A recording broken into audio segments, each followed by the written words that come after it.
नमस्ते साथीहरू। आज मिति 2078 साउन 20 गते गोरखापत्रले छापिएका वस्तुगत प्रश्न उत्तर लिएर उपस्थित भएका छु, जुन चाहिँ लोक सेवा आयोगको लागि धेरै महत्त्वपूर्ण रहेको छ।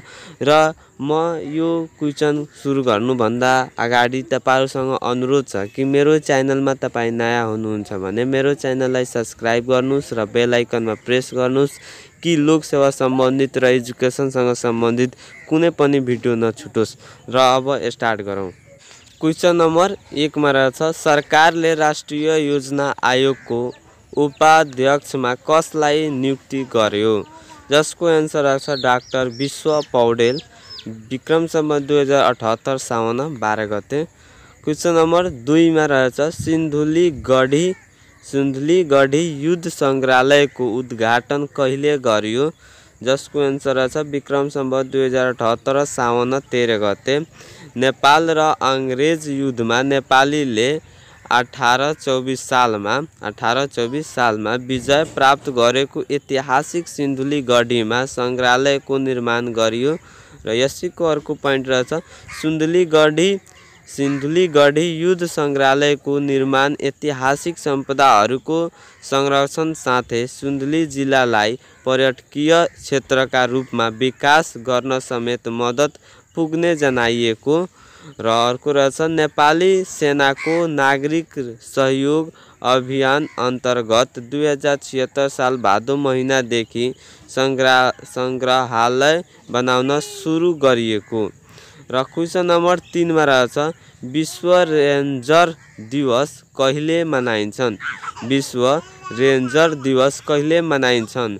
जसको एन्सर रहेछ जुलाई 31 तारिक को मनाइन्छन्। क्वेशन नम्बर 4, दक्षिण एशिया के पहिलो सुरुङ मार्ग चुरियामाई सुरुङ मार्गको पुनर्निर्माणको शिलान्यास कहिले गर्यो? जसको एन्सर रहेछ विक्रम सम्वत 2078 साउन 14 गते गर्यो। सुरंग मार्ग निर्माण भएको 104 वर्षपछि सम्पदाहरूको संरक्षण र पर्यटकीय गन्तव्यका रूपमा विकास गर्ने उद्देश्यले जिरानुद्वारा सुरु गरिएको मर्मत सम्भारको अभावमा जीर्ण ऐतिहासिक एवं पुरातात्विकका महत्त्वको सो सुरुङ मार्ग विक्रम सम्वत 1974 मा निर्माण भएको थियो। सुरुङ मार्गको परिकल्पनाकार ब्रिगेडियर कर्णेल डिलिङजङ थापाको अगुवाईमा निर्मित सुरुङ मार्ग निर्माण सम्पन्न गर्न 2 वर्ष लागेको थियो। र मकवानपुर र बारा जिल्लाको सिमानामा अवस्थित चुरे पहाडलाई खोपेर सुरुङ मार्ग निर्माण गरिएको छ। विक्रम सम्वत 2020 र 21 सम्म यही सुरङ मार्ग भएर जीप लगायतका साना सवारी आवजात गर्थे। र 2.5 मिटर चौडा र 3 मिटर उचाइको सो सुरुङ मार्गको लम्बाइ 500 मिटर छ। क्वेशन नम्बर 5, टापु महादेश तथा कंगारुको महादेश भनी चिन्ने महादेश कुन हो? जसको एन्सर रहेछ अस्ट्रेलिया। क्वेशन नम्बर 6, युरोप महादेशको सबभन्दा लामो पर्वत श्रृङ्खला कुन हो? जसको एन्सर रहेछ आल्प्स पर्वत हो। क्वेशन नम्बर 7, ओजोन तह संरक्षण सम्बन्धी पहिलो अन्तर्राष्ट्रिय सम्मेलन कहिले र कहाँ आयोजना गरियो? जसको एन्सर रहेछ सन् 1987 क्यानाडाको मोन्ट्रियलमा भएको हो। क्वेशन नम्बर 8 मा रहेछ, काठमाडौँ उपत्यकामा सवारी प्रदूषण जाँच गर्न कहिलेदेखि थालिएको हो? जसको एन्सर रहेछ विक्रम सम्वत 2051 वैशाख 1 गतेदेखि थालिएको हो। अर्को क्वेशन नम्बर 9, CITES को पूरा रूप के हो? जसको एन्सर रहेछ convention on international trade in endangered species of world fauna and flora हो। Convention on international trade in endangered species of world fauna and flora हो। ठीक छ। दुर्लभ एवं संकटग्रस्त वन्य जन्तु तथा वनस्पतिको संरक्षण गर्ने उद्देश्यले यो महासन्धि सन् 1975 जुलाई 1 देखि लागू भएको र नेपालले सन् 1975 मा नै यस सन्धिमा हस्ताक्षर गरेको। अर्को क्वेशन नम्बर 10 मा रहेछ नेपालमा केन्द्रीय बैंक तथा वाणिज्य बैंकहरूको सुधारका लागि सञ्चालन गरिएको कार्यक्रम कुन हो। और फेरि एकपटक क्वेशन रिपिट गरिदिरहेको छु। नेपालमा केन्द्रीय बैंक तथा वाणिज्य बैंकहरूको सुधारका लागि सञ्चालन गरिएको कार्यक्रम कुन हो, जसको एन्सर रहेछ वित्तीय क्षेत्र सुधार कार्यक्रम। वित्तीय क्षेत्र सुधार कार्यक्रम हो। अर्को क्वेशन नम्बर 11 मा रहेछ नेपालमा सबैभन्दा धेरै कर्मचारी कार्यरत रहेको संस्था कुन हो, जसको एन्सर रहेछ नेपाल विद्युत प्राविधिकरण। नेपाल विद्युत प्राविधिकरण हो। क्वेशन नम्बर 12 नेपालमा सर्वप्रथम स्थापना भएको उद्योग अर्थात् संस्था कुन हो, जसको एन्सर रहेछ विराटनगर जुट मिल हो। विराटनगर जुट मिल हो। विक्रम सम्वत 1993 मा स्थापना भएको। अर्को क्वेशन नम्बर 13 मा रहेछ नेपालमा निकासी वृद्धि गर्ने उद्देश्यले द्वय विनिमय दर प्रणाली कहिलेदेखि लागू गरियो। फेरि एकपटक क्वेशन रिपिट गरिरहेको छु। नेपालमा निकासी वृद्धि गर्ने उद्देश्यले द्वय विनिमय दर प्रणाली कहिलेदेखि लागू गरियो, जसको एन्सर छ विक्रम सम्वत 2034। विक्रम सम्वत 2034 देखि लागू गरियो। क्वेशन नम्बर 14 नेपाली सेनाको कायम मुकायम प्रधान सेनापति कसलाई चयन गरियो, जसको एन्सर छ प्रभुराम शर्मा। विक्रम सम्वत 2078 साउन 26 गतेबाट लागू हुने गरी बालाधिकृत रथी शर्मालाई कायम मुकायम प्रधान सेनापति चयन गरिएको। क्वेशन नम्बर 15 म्यानमारमा त्यहाँको सेनाले कहिलेसम्म सङ्कटकाल जारी रहने घोषणा गरेको छ, जसको एन्सर सन् 2023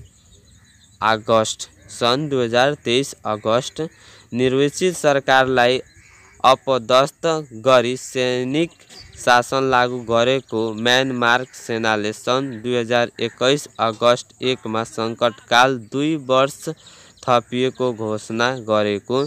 सन् 2021 फेब्रुअरी सेनाका प्रमुख जनरल मिन आङ हेलेङले आफूलाई प्रधानमन्त्री घोषणा गरेका थिए।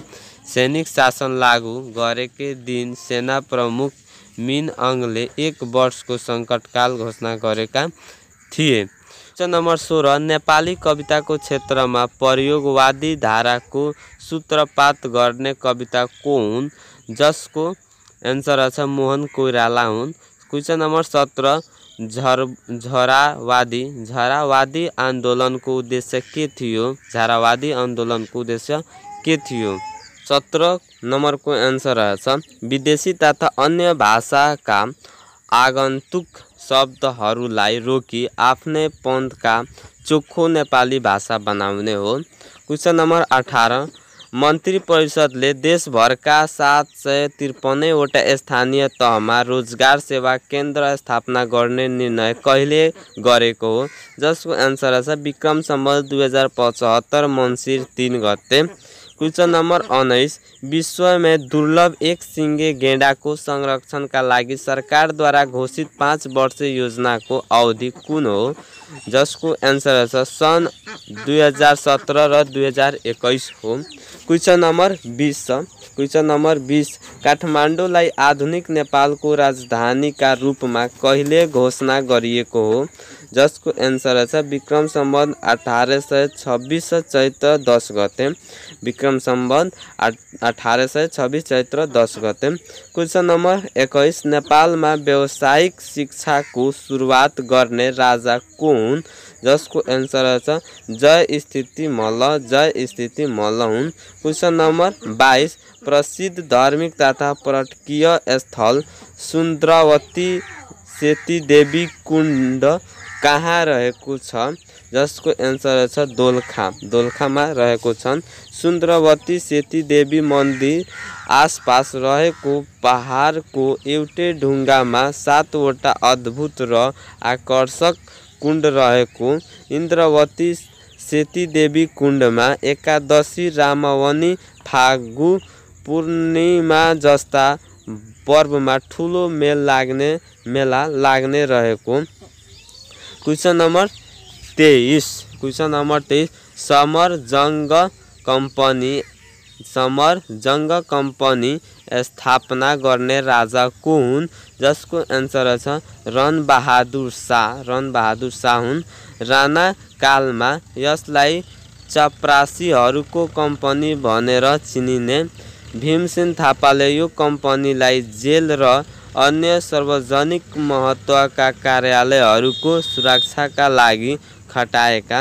चन्द्र शमशेरले यसलाई सडक र राणाहरूको दरबार निर्माण गर्ने काममा लगाएका। क्वेशन नम्बर 24 विश्व व्यापार सङ्गठनमा नेपालको व्यापार नीतिको समीक्षा पहिलो पटक कहिले गरियो? जसको एन्सर छ सन् 2012। नेपालको व्यापार नीतिको दोस्रो समीक्षा सन् 2018 डिसेम्बर 3 देखि 5 मा भएको। यसै गरी नेपालको आगामी व्यापार नीतिको समीक्षा सन् 2025 मा हुने र WTOमा अल्पविकसित सदस्य राष्ट्रको व्यापार नीतिको समीक्षा हरेक 6 वर्षमा हुने गरेको। क्वेशन नम्बर 25 दुई फरक गुण भएका जीव बीच प्रजनन गराई ठिमाहार उत्पादन गर्ने प्रक्रियालाई के भनिन्छन्? जसको एन्सर छ हाइब्रिडाइजेसन भनिन्छन्। Question number 26 parliament of Nepal नामका मोबाइल एप कहिलेदेखि सञ्चालनमा आएको हो? जसको एन्सर छ विक्रमसम्म 2074 साउन 12 गते UNDP को सहयोगमा बनाइएको यो एप मार्फत संसदीय गतिविधि अर्थात् संसदको बैठक प्रत्यक्ष रूपमा हेर्न र सुन्न सकिने। क्वेशन नम्बर 27 पवित्र तीर्थस्थल एवं पर्यटकीय क्षेत्र देवघाट कुन नदीको संगम स्थलमा रहेको छ? जसको एन्सर छ कालीगण्डकी र त्रिशुली। यसको भित्र रहेको चितवन, नवलपुर र तनहुँ जिल्लाको संगम स्थलमा अवस्थित यो ठाउँ नारायणगढ बजारदेखि करिब 7 किलोमिटर उत्तरमा रहेको छ। दामोदर कुण्डबाट बगेर आउने कालीगण्डकी र गोसाई कुण्डबाट बगेर आउने त्रिशुलीसँगै सेती, मर्स्याङ्दी, दरौदी, मादी लगायतका नदी पनि मिसिएर यहाँ आइपुग्छन्। यस पवित्र भूमिमा शिव भगवानका साथै ऋषिमुनिले तपस्या गरेको चर्चा पुराणहरूमा उल्लेख छन्। प्राचीन समयमा अयोध्याका राजा रामचन्द्रका गुरु वशिष्ठले यहाँ तपस्या गरेको किंवदन्ती रहेको छ। यहाँ वशिष्ठको मूर्ति पनि छन्। रामचन्द्र वनवास बस्दा असली सीताको रूपलाई यहीँ लुकाएर राखिएको थियो भन्ने विश्वास गरिन्छन्। यहाँ स्नान गर्नेले ठुलो यज्ञ गरेको, गाई दान गरेको, 4 धाम तीर्थ गरेको भन्दा धेरै पुण्य मिल्ने विश्वास रहेको छ। माघे सङ्क्रान्ति, वैशाख सङ्क्रान्ति, ठुलो एकादशी, बाला चतुर्दशी लगायत पर्वहरूमा यहाँ मेला लाग्ने गर्दछ। क्वेशन नम्बर 28 राष्ट्रिय वनस्पति उद्यान र राष्ट्रिय हर्बेरियम तथा वनस्पति प्रयोगशाला कहाँ रहेको छ? जसको एन्सर छ गोदावरी ललितपुरमा। र विक्रम सम्बन्ध 2019 कार्तिक 12 मा शाही वनस्पति उद्यानका रूपमा स्थापित यो उद्यान 2062-63 को जन आन्दोलन पश्चात राष्ट्रिय वनस्पति उद्यानका रूपमा नामाङ्कित भएको र दशैंको पुराना रुख र वनस्पतिको साझा भण्डारका रूपमा रहेको यो उद्यान वैज्ञानिकका लागि उपयुक्त अनुसन्धान केन्द्र रहेको यहाँ रहेको राष्ट्रिय हर्बेरियम तथा वनस्पति प्रयोगशालामा फूल फुल्ने र नफुल्ने गरी 1,65,000 भन्दा बढी वनस्पतिका नमुना राखिएको। अर्को क्वेशन नम्बर 29 मा रहेछ एक वडा एक कालो पत्रे सडक योजना ल्याउने स्थानीय तह कुन हो, जसको एन्सर छ फुङलिङ नगरपालिका ताप्लेजुङ। फुङलिङ नगरपालिका ताप्लेजुङ ताप्लेजुङ जिल्लाको एकमात्र नगरपालिका फुङलिङले आर्थिक वर्ष 2077-78 देखि कार्यान्वयनमा ल्याउने गरी उक्त योजना अघि बढाएको। क्वेशन नम्बर 30 इन्टरपोलको सदस्यता नेपालले कहिले प्राप्त गरेको हो, जसको एन्सर छ सन् 1967 सेप्टेम्बर 27 का दिन। र अन्तमा म भन्न चाहन्छु मेरो च्यानलमा नयाँ हुनुहुन्छ भने मेरो च्यानललाई सब्स्क्राइब गर्नुस् र बेल आइकनमा प्रेस गर्नुस् कि लोकसेवा सम्बन्धित र एजुकेसनसँग सम्बन्धित कुनै पनि भिडियो नछुटोस्। फेरि मिल्नेछौँ नेक्स्ट भिडियोमा, तबसम्मको लागि जय हो, जय नेपाल।